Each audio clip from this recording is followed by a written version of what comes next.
Hey everyone, we're going to go over how to clean your kitchen stove. The first thing you want to do is make sure all the knobs are off or the lights are off on your stove. Next, you remove all of the items. You can grab a Clorox wipe.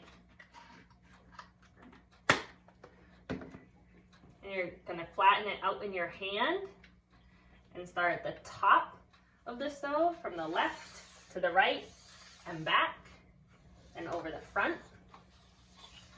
Making sure you get each knob if you have them. And on the left back of the stove and down, going around each burner.